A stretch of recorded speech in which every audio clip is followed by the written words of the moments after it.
안녕하세요. 헬스케어 읽어주는 남자 최윤섭입니다. 오늘은 헬스케어와 관련된 책을 한 권 소개해 드리려고 하는데요. 바로 배드블러드라는 책입니다. 아마 헬스케어 스타트업을 잘 모르시는 분들도 이 테라노스라고 하는 회사를 한 번쯤은 들어보셨을 것 같은데요. 이 배드블러드는 실리콘밸리 역사에 길이 남을 이 테라노스와 엘리자베스 홈즈의 역대급 사기 행각의 전말을 월스트리트 저널의 기자인 존 캐리루가 폭로한 책입니다.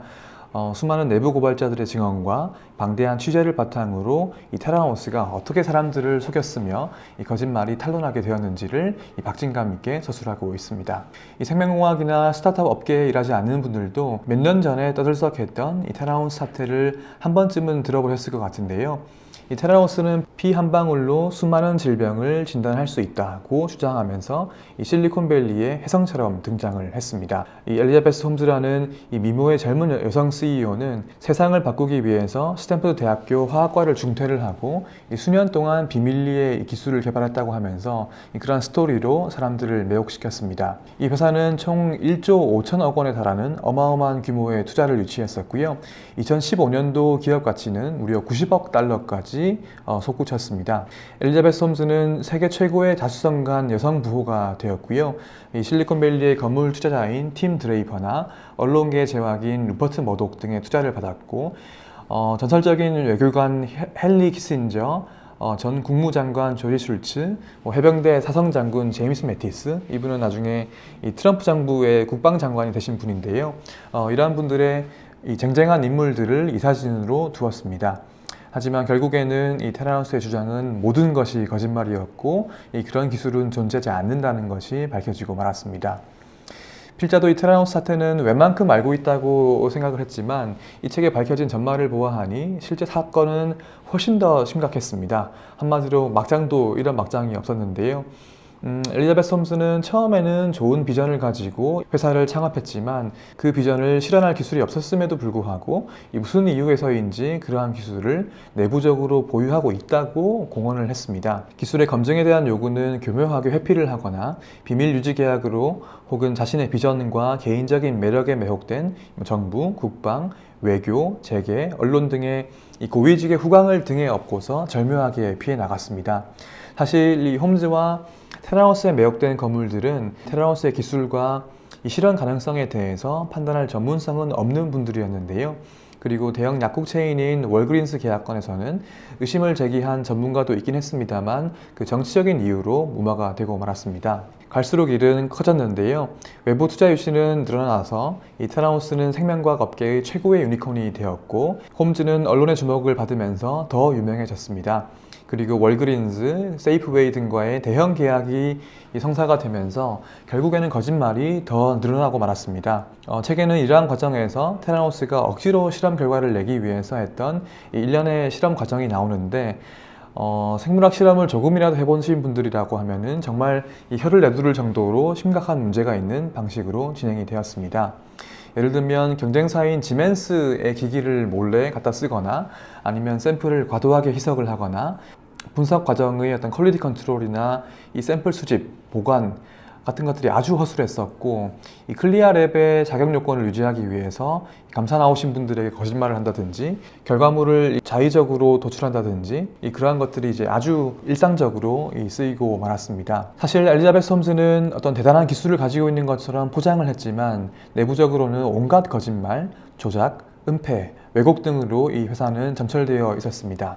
사실 테라노스는 비밀주의와 공포 경영, 협박으로 굴러갔는데요. 특히 여기에는 테라노스의 2인자이자 그리고 엘리자베스 홈즈보다 20살 연상의 이 비밀 연인이었던 써니 발완이라고 하는 사람이 큰 역할을 했습니다. 어찌 보면 이분은 홈즈보다 더 질 나쁜 인간이었는데요. 이 둘은 연인 관계라고 하는 것을 이사회 등에는 비밀로 붙였고 사실은 그것도 그 자체로 도덕적이지 않은 일이었습니다. 그리고 이러한 회사의 문제에 대해서 이의를 제기하거나 경영진에게 충성하지 않거나 눈밖에 난다면 그 자리에서 해고당해서 소리 소문 없이 회사에서 사라졌고요.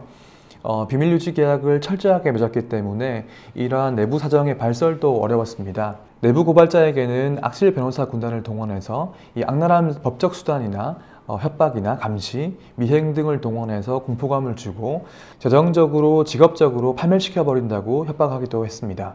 때문에 회사의 내부적인 문제가 그렇게 많았음에도 불구하고 이 테라노스는 비교적 오랫동안 사기 행각을 이어올 수 있었습니다. 아쉽게도 책에 자세하게 나오지 않는 부분은 대체 엘리자베스 홈즈가 이런 상식적으로는 이해가 되지 않는 일을 왜 지속했느냐 하는 것입니다.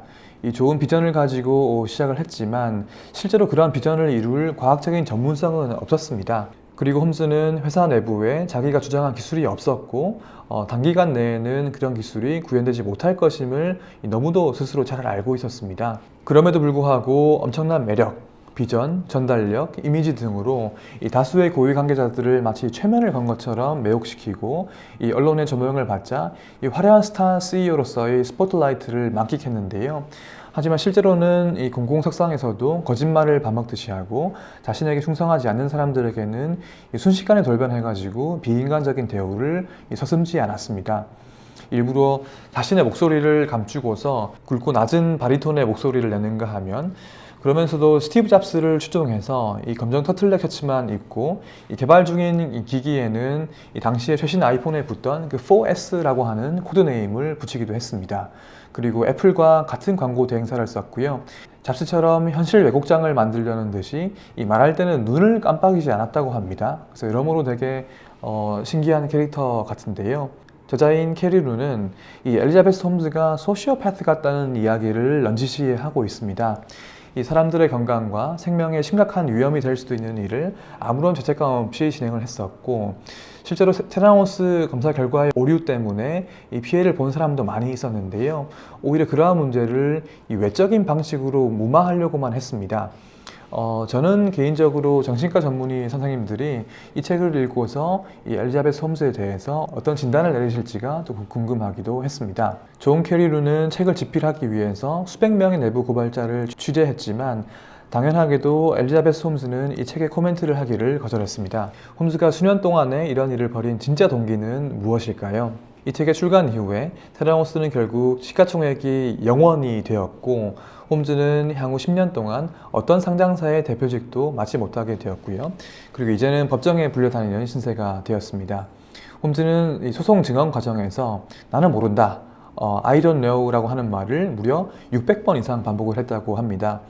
이러한 것을 보건대 아마 홈즈가 이런 일을 벌였던 진짜 동기는 무엇이었을지는 영원히 묻히게 될지도 모르겠습니다. 배드블러드는 이 경영이나 투자, 인간관계 등의 여러 교훈을 얻을 수도 있는 책이지만 또 한편으로는 이러한 사례가 너무도 예외적이고 극단적이고 또 비상식적이라는 생각도 들었습니다.